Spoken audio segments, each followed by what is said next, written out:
अपने सुख समृद्धि से पूर्ण घर को छोड़कर वन में गए हुए विदुर जी ने भगवान मैत्रेय जी से पूछी थी। जब सर्वेश्वर भगवान श्री कृष्ण पांडवों के दूत बनकर गए थे, तब वे दुर्योधन के महलों को छोड़कर उसी विदुर जी के घर में उसे अपना ही समझकर बिना बुलाए चले गए थे। राजा परीक्षित ने पूछा, प्रभु यह तो बतलाइए कि भगवान मैत्रेय के साथ विदुर जी का समागम कहाँ और किस समय हुआ था। पवित्र आत्मा विदुर ने महात्मा मैत्रेय जी से कोई साधारण प्रश्न नहीं किया होगा, क्योंकि उसे तो मैत्रेय जी जैसे साधु शिरोमणि ने अभिनंदन पूर्वक उत्तर देकर महिमान्वित किया था। सूत जी कहते हैं, सर्वज्ञ शुकदेव जी ने राजा परीक्षित के इस प्रकार पूछने पर अति प्रसन्न होकर कहा, सुनो। श्री शुकदेव जी कहने लगे, परीक्षित, यह उन दिनों की बात है जब अंधे राजा धृतराष्ट्र ने अन्यायपूर्वक अपने दुष्ट पुत्रों का पालन पोषण करते हुए अपने छोटे भाई पांडु के अनाथ बालकों को लाक्षा भवन में भेजकर आग लगवा दी। जब उनकी पुत्र वधू और महाराज युधिष्ठिर की पटरानी द्रौपदी के केश दुशासन ने भरी सभा में खींचे, उस समय द्रौपदी की आंखों से आंसुओं की धारा बह चली और उस प्रवाह से उसके वक्षः स्थल पर लगा हुआ केसर भी बह चला। परंतु धृतराष्ट्र ने अपने पुत्र को उस कुकर्म से नहीं रोका। दुर्योधन ने सत्यपरायण और भोले भाले युधिष्ठिर का राज्य जुए में अन्याय से जीत लिया और उन्हें वन में निकाल दिया। किंतु वन से लौटने पर प्रतिज्ञा अनुसार जब उन्होंने अपना न्यायोचित पैतृक भाग मांगा, तब भी मोहवश उन्होंने उन अजात शत्रु युधिष्ठिर को उनका हिस्सा नहीं दिया। महाराज युधिष्ठिर के भेजने पर जब जगत गुरु भगवान श्री कृष्ण ने कौरवों की सभा में हित भरे सुमधुर वचन कहे, जो भीष्म आदि सज्जनों को अमृत से लगे, पर पुरुराज ने उनके कथन को कुछ भी आदर नहीं दिया। देते कैसे? उनके तो सारे पुण्य नष्ट हो चुके थे।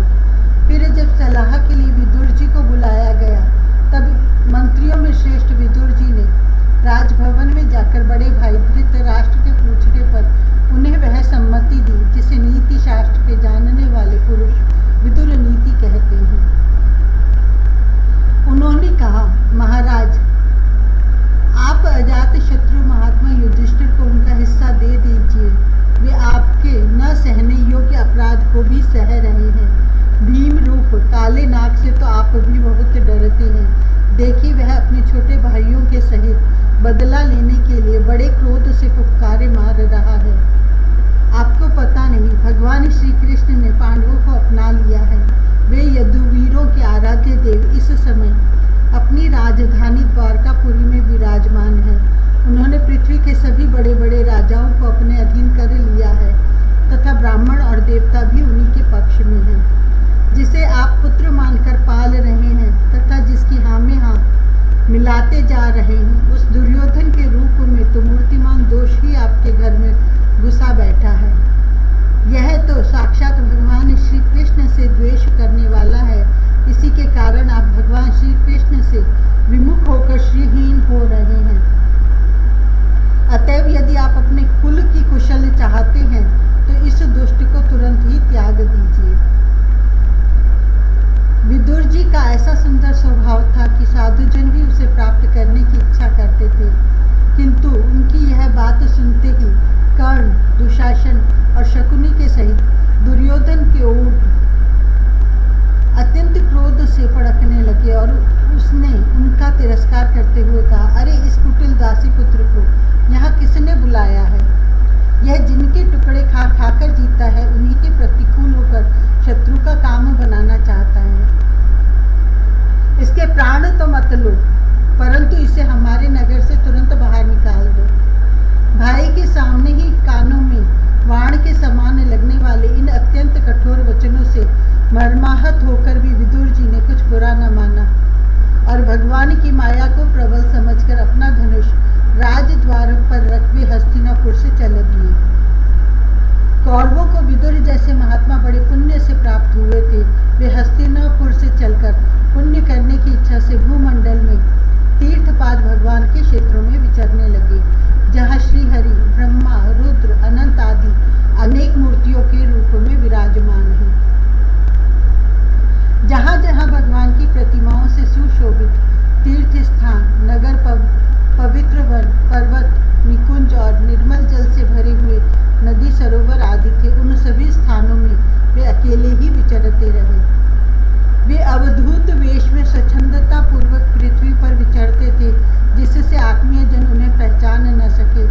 शरीर को सजाते न थे, पवित्र और साधारण भोजन करते, शुद्ध वृत्ति से जीवन निर्वाह करते, प्रत्येक तीर्थ में स्नान करते, जमीन पर सोते और भगवान को प्रसन्न करने वाले व्रतों का पालन करते थे।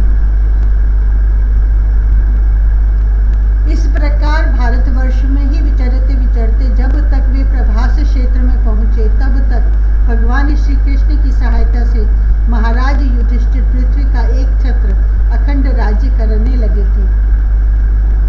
वहां उन्होंने अपने कौरव बंधुओं के विनाश का समाचार सुना, जो आपस की कलह के कारण परस्पर लड़ भिड़कर उसी प्रकार नष्ट हो गए थे जैसे अपनी ही रगड़ से उत्पन्न हुई आग से बांसों का सारा जंगल खाक हो जाता है।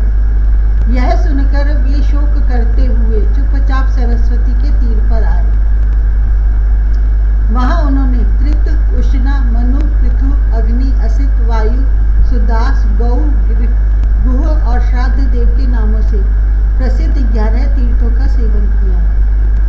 इनके सिवा पृथ्वी में ब्राह्मण और देवताओं के स्थापित किए हुए जो भगवान विष्णु के और भी अनेकों मंदिर थे, जिनके शिखरों पर भगवान के प्रधान आयुध चक्र के चिन्ह थे और जिनके दर्शन मात्र से श्री कृष्ण का स्मरण हो आता था, उनका भी सेवन किया। वहां से चलकर वे धन धान्य पूर्ण सौराष्ट्र, सौवीर, मत्स्य और कुरु जांगल आदि देशों में होते हुए जब कुछ दिनों में यमुना तट पर पहुंचे, तब वहां उन्होंने परम भागवत उद्धव जी का दर्शन किया। वे भगवान श्री कृष्ण के प्रख्यात सेवक और अत्यंत शांत स्वभाव थे। वे पहले बृहस्पति जी के शिष्य रह चुके थे। विदुर जी ने उन्हें देखकर प्रेम से गाढ़ आलिंगन किया और उनसे अपने आराध्य देव भगवान श्री कृष्ण और उनके आश्रित अपने स्वजनों का कुशल समाचार पूछा। विदुर जी कहने लगे, उद्धव जी, पुराण पुरुष बलराम और श्री कृष्ण ने अपने ही नाभि कमल से उत्पन्न हुए ब्रह्मा जी की प्रार्थना से इस जगत में अवतार लिया है। वे पृथ्वी का भार उतार कर सबको आनंद देते हुए अब श्री वसुदेव जी के घर कुशल से रह रही है ना। प्रियवर, हम कुरुवंशों के परम सुहृद और पूज्य वसुदेव जी, जो पिता के समान उदारता पूर्वक अपनी कुंती आदि बहनों को उनके स्वामियों का संतोष कराते हुए उनकी सभी मनचाही वस्तुएं देते आए हैं, आनंद पूर्वक है ना। प्यारे उद्धव जी, यादवों के सेनापति वीरवर प्रद्युम्न जी तो प्रसन्न है ना, जो पूर्व जन्म में कामदेव थे तथा जिन्हें देवी रुक्मणी जी ने ब्राह्मणों की आराधना करके भगवान से प्राप्त किया था। सात्वत, वृष्णि, भोज और दाशार्ह वंशी यादवों के अधिपति महाराज उग्रसेन तो सुख से है ना, जिन्होंने राज्य पाने की आशा का सर्वथा परित्याग कर दिया था, किंतु कमल नयन भगवान श्री कृष्ण ने जिन्हें फिर से राज्य सिंहासन पर बिठाया।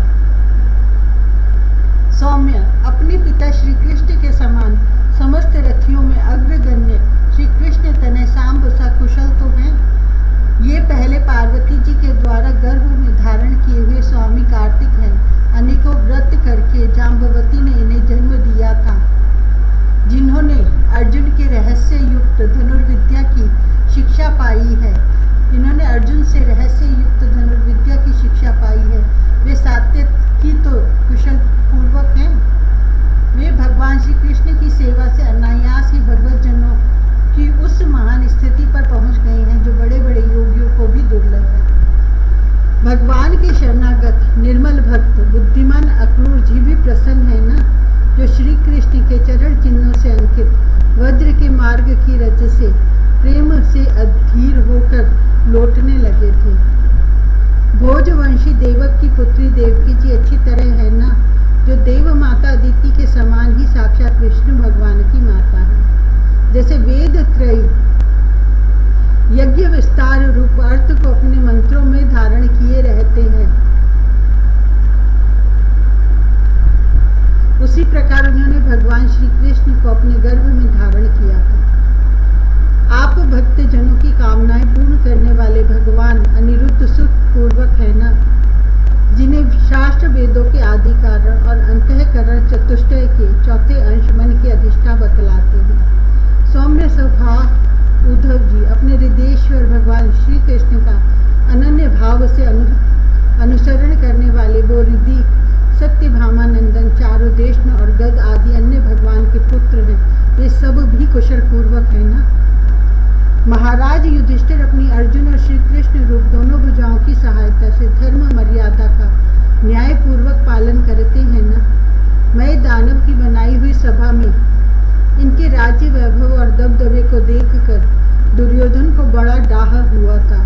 अपराधियों के प्रति अत्यंत असहिष्णु भीमसेन ने सर्प के समान दीर्घकालीन क्रोध को छोड़ दिया है क्या? जब वे गदा युद्ध में तरह तरह के पैंतरे बदलते थे तब उनके पैरों की धमक से धरती डोलने लगती थी। इनके बाणों के जाल से छिपकर किरात वेशधारी अतएव किसी की पहचान में न आने वाले भगवान शंकर प्रसन्न हो गए थे।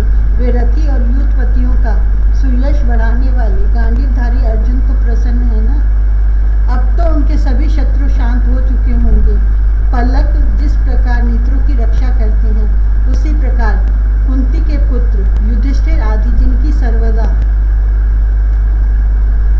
संभाल रखते हैं और कुंती ने ही जिनका लालन पालन किया है, वे माद्री के यमज पुत्र नकुल सहदेव कुशल से तो है ना।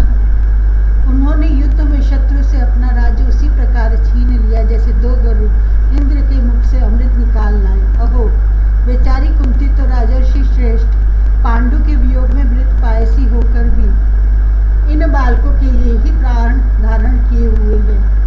रथियों में श्रेष्ठ महाराज पांडु ऐसे अनुपम वीर थे कि उन्होंने केवल एक धनुष लेकर ही अकेले चारों दिशाओं को जीत लिया था। सौम्य स्वभाव उद्धव जी, मुझे तो अधः पतन की ओर जाने वाले उन धृतराष्ट्र के लिए बार बार शोक होता है जिन्होंने पांडवों के रूप में अपने परलोकवासी भाई पांडु से ही द्रोह किया तथा अपने पुत्रों की हाँ में हाँ मिलाकर अपने हित चिंतक मुझको भी नगर से निकलवा दिया। किंतु भाई मुझे इसका कुछ भी खेद अथवा आश्चर्य नहीं है। जगत विधाता भगवान श्री कृष्ण ही मनुष्यों की सी लीलाएं करके लोगों की मनोवृत्तियों को भ्रमित कर देते हैं। मैं तो उन्हीं की कृपा से उनकी महिमा को देखता हुआ दूसरों की दृष्टि से दूर रहकर सानंद विचर रहा हूँ। यद्यपि कौरवों ने उनके बहुत से अपराध किए फिर भी भगवान ने उनकी इसीलिए उपेक्षा कर दी थी कि वे उनके साथ उन दुष्ट राजाओं को भी मारकर अपने शरणागतों का दुख दूर करना चाहते थे जो धन विद्या और जाति के मद से अंधे होकर कुमार्गगामी हो रहे थे और बार बार अपनी सेनाओं से पृथ्वी को कंपा रहे थे। उद्धव जी, भगवान श्री कृष्ण जन्म और कर्म से रहित है फिर भी दुष्टों का नाश करने के लिए और लोगों को अपनी ओर आकर्षित करने के लिए उनके दिव्य जन्म कर्म हुआ करते हैं। नहीं तो भगवान की तो बात ही क्या, दूसरे जो लोग गुणों से पार हो गए हैं उनमें भी ऐसा कौन है जो इस कर्म अधीन देह के बंधन में पड़ना चाहेगा। अतः मित्र, जिन्होंने अजन्मा होकर भी अपनी शरण में आए हुए समस्त लोकपाल और आज्ञाकारी भक्तों का प्रिय करने के लिए यदुकुल में जन्म लिया है उन पवित्र कीर्ति श्री हरि की बात सुनाओ।